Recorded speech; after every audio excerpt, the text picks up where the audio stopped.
Këshilli i prokurorëve publik ende nuk ka marrë kandidaturat e 5 pretendentëve që konkurrojnë për prokuror shtetëror publik e që janë paraqitur në shpalljen e publikuar nga Kuvendi. Qeveria të martën njoftoi se në seancë ishte miratuar konkluzioni i lidhur me kandidatët dhe se do të dërgohet në Këshillin e prokurorëve publik, i cili në afat për 15 ditëve duhet të prononcohet dhe të jep mendimin në qeveri.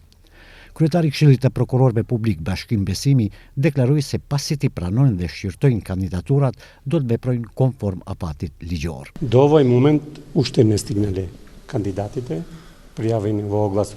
Deri në këtë moment propozimi me kandidatët e pranuar në shpalljen ende nuk ka mbërritur. Kur do të arrijë në afat prej 15 ditëve do të përgjigjemi.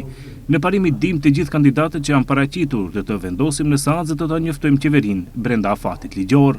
Formalisht deri tani as Kuvendi as qeveria nuk i kanë publikuar emrat e 5 kandidatëve për shef të prokurorisë themelore publike të Maqedonisë së Veriut.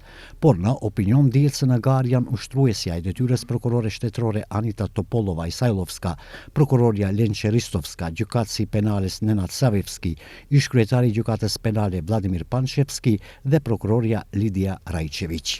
Njëri prej tyre duhet të trashëgoj Ljupço Kocevski, i cili vite e kaluar dha dorëheqje të parevokueshme nga funksioni para fillimit të seancës parlamentare, ku deputetët duhet të debatonin dhe të votojnë sipas propozimit të qeverisë për shkarkimin e tij.